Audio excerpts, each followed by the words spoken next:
Recording in progress. Good evening, everybody. Hi, Shauna. Hi, Shauna. Good evening. Hello. Everyone. So we have a quorum, so I'm gonna start the meeting. So good evening, my name is Allison Leary, City Councilor from Ward 1. I chair the Public Facilities Committee. With me in the room, Councilor Vicky Damberg at large from Ward 6. And of course, our committee clerk, Tom, is here. And joining us remotely, I see Councilor Deb Crossley at large from Ward 5, Councilor David Kalis at large from Ward 8 and Vice Chair of the committee, and Councilor Mark Laredo at large from Ward 7 and a member of the committee. We're also being joined by Shauna Sullivan from the Department of Public Works. So our first item is I'm going to entertain a motion of no action necessary, which is the Eversource Energy petition number 4923, a grant of location to install a hip guy and anchor wire and to remove one tree guy from a pole on Center Street in front of number 912.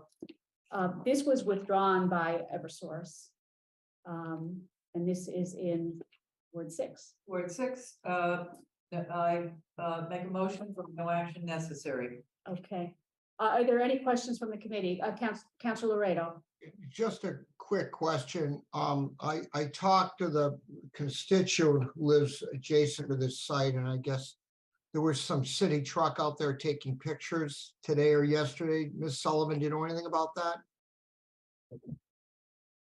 It was a city truck and not a utility truck, not an Eversource? Apparently, yeah. Okay.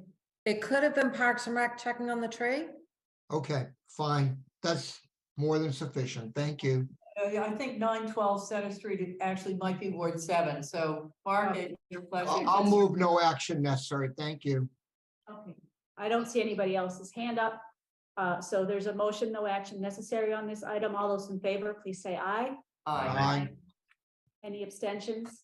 Any nays? Okay. I see we are joined by Councilor Andrew Kelly at large from Ward 3.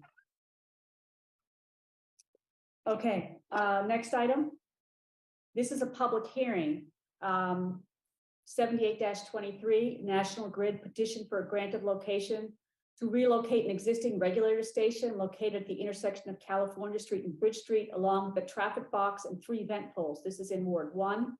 It's to install a below-grade vault within the public right-of-way at California and Bridge Street and the installation of 1 traffic box and 3 vent poles.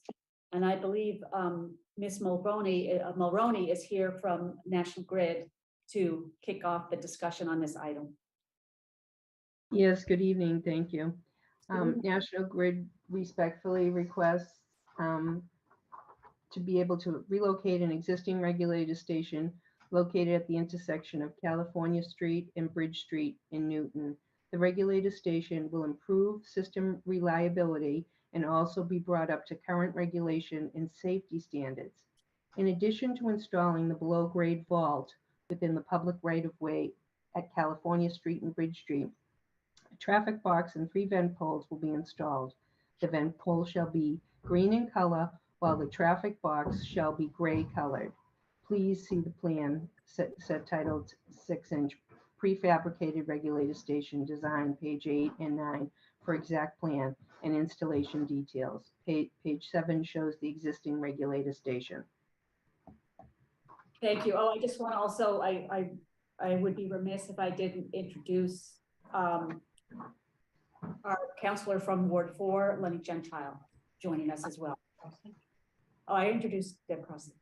Okay, I got everybody now. Okay, thank you, Ms. Mulroney.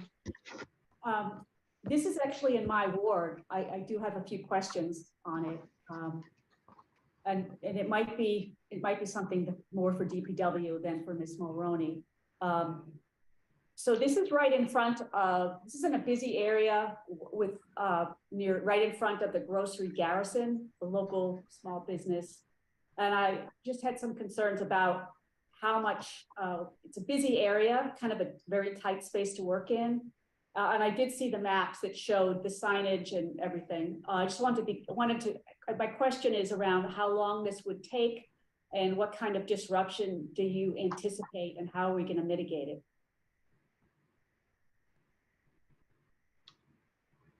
Well, National Grid applying for the permit would be under the guidelines of the City of Newton DPW. And they would, once they started, they wouldn't leave it. So they, you know, weather permitting, it would go in as quickly as possible. Ms. Mulready, do you expect this would just be a one-day event? It would take one day to put this in, or would it take more than one day? Oh, no, it would take more than one day. It would take weeks. It would take weeks. Okay, because I'm not that familiar with this type of grant of location where you're putting this big box into the ground. So it would take weeks, but at the end of the workday, you'd be putting things back together, but it would disrupt this area for weeks. I believe the prefabricated box would go in, everything would be left in the evening when the contractors leave, when National Grid leaves. It would be a safe zone. Again, it's under the jurisdiction of the DPW, the City of Newton, Okay. to put that in the permit. But yes, everything would be safe. Counselor Leary, Yes, Ms. we're going Sullivan. to require a pre-construction meeting with police, fire, and DPW, and we are also requiring a traffic management plan. Okay, and I know that the notifications went out to abutters, but did it also go out to the owners of the Grocery Garrison? It should have, Tom Scahill to be able to verify that. I mean, yeah, I mean, all abutting properties were notified. Okay. And how long has that been in the ground, and how often do you have to replace this type of equipment? Well, National Grid always checks on their regulator stations, and they replace them when they deem that they need to be replaced and upgraded with the new standards required by the DPU. Okay, so this one is being upgraded because standards have changed, and Correct. okay, and you expect that does this equipment last many years? And Oh, yes, yes. okay. Okay, I'm just a little concerned about the construction going on in that particular area because it is very, very busy and there's a lot of backup. And I think it could get very chaotic there, Shauna. So Recording in if this is any help, it is in the sidewalk area, and the lot next to the store would probably like be a staging setup. I mean, you know, they're not going to shut down the intersection.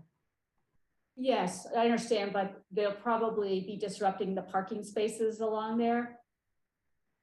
I mean, I imagine is there They'll gonna be work with the store owner, the shop owner, and yeah, they'll do the best they can to minimize that. okay, that's really my concern, just to minimize the disruption to the local business and to the neighbors. Because Correct, yes. in that situation, that intersection is a nightmare. Yes. Very busy times. Okay, thank you very much. Are there any other members of the committee that have a question on this item? Okay. Would Like you- a motion, Madam Chair? Yes, a motion to approve. Motion to approve. All right. Did you open and close? Oh, sorry, hold on a second. Oh, you have I to didn't open the public hearing. Okay. So let me open the public hearing. Is there any member of the public that would like to speak? I'm not seeing anybody and there's no one in the room. Okay, so there's a motion from Councilor Crossley. I'm going to close the public hearing. Is there a motion? There's a motion from Councilor Crossley to approve. All in favor? Aye. Aye. Any abstentions? Any nays? Okay. Thank you very much. Thank you, Ms. Mulroney. Thank you very much. Have a good evening. Have a good evening.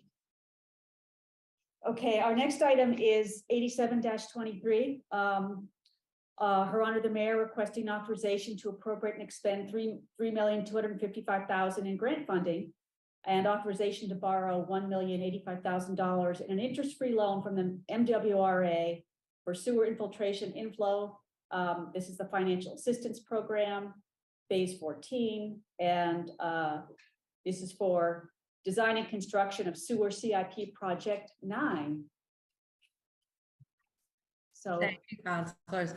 So I'll be presenting this item. The good news is that the MWRA has gone back to the loan grant program. I don't know if you recall, the last one was actually just a loan.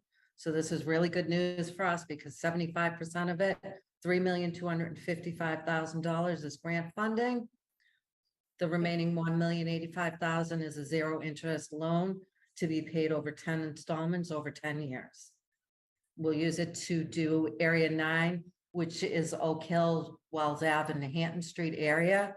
Area 9 is going to require extra work as I believe we have to replace a number of mains there. It is one of the older areas and one of the biggest I&I contributors, I believe.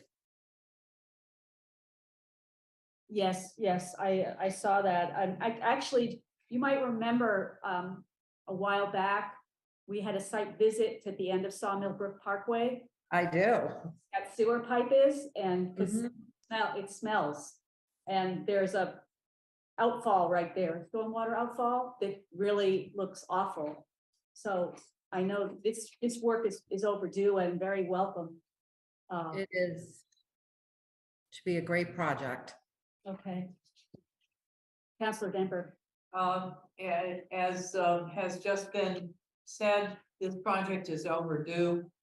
This is a great program with a loan of over $1 million a loan of over $1 million that's zero interest with 10 installments over 10 years, with installments over 10 years, and with a grant of 3.2 million. I see no downside to this and would be happy to move it when the time comes. Okay, and it's also, some of the work's gonna be trenchless, so it would minimize the amount of disruption to the streets. Yeah, a part of it is cleaning and lining and spot repairs. Okay. I'm not seeing any hands up from the committee. I have a hand up. Oh, sorry, okay, you do. Oh. It's not showing up very well, but, or I think I'm on the committee. I'm still on the committee. You know, it's just continually thrilling to watch this program continue to move forward so competently. It's doing exactly what we had hoped this program would do. I'm thrilled to still be here watching us get, you know, we're most of the way there at this point once this project is done. Area 9 is not as compact in geographically as the other ones. And probably the buildings and sewer infrastructure is more spread out, I would guess. Is I that believe that is true. okay? It's just that's interesting, and I wonder.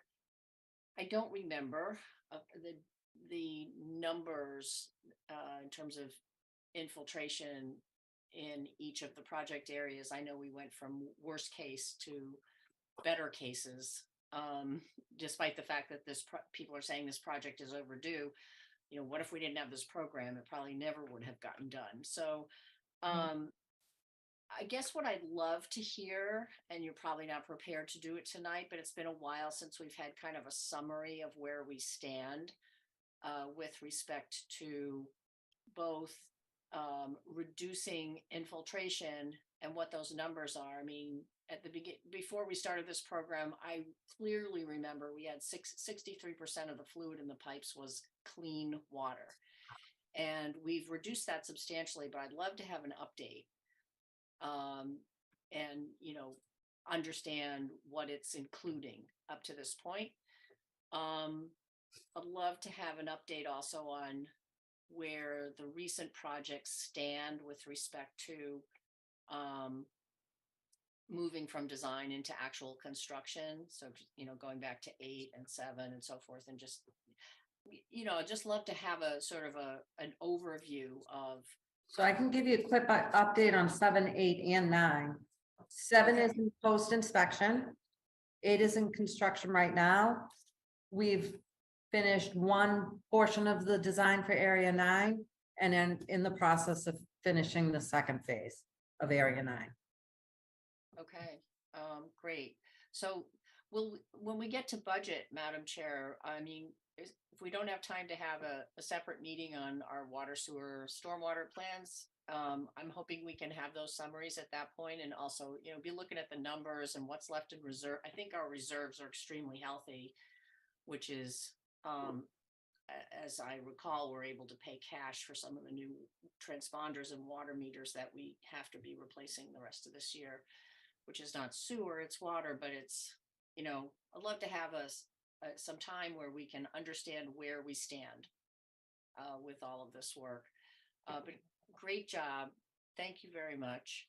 And I'm curious, Mr. Fitzgerald is now the head of this division, right? He is. We haven't, I'm just going to put this on the table also, Madam Chair. We haven't had a water, sewer, stormwater sort of group meeting, which is another reason I'm really wanting to hear this information, because we haven't had a meeting like that for a very, very long time. And it would be great. Yes, you're absolutely right about that. And we had discussed putting a meeting together. So Ms. Sullivan, perhaps you and I and Jim and Tom, we can talk about organizing a working group meeting for the water, sewer, stormwater.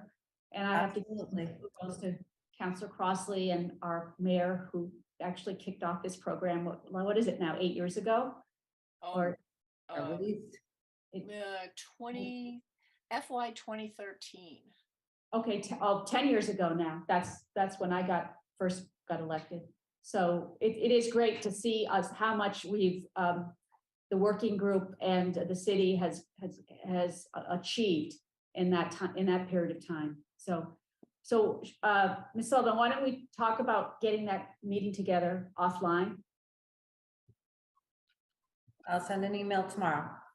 Okay. And Ms. Sullivan, do you expect that when this is done, which I know it's going to take a few years, right? It goes into 2025. It does. Do you expect that it will have help improve a little of the water quality along that end of the Charles River, because it is so close to the river there? That would be the goal. Okay.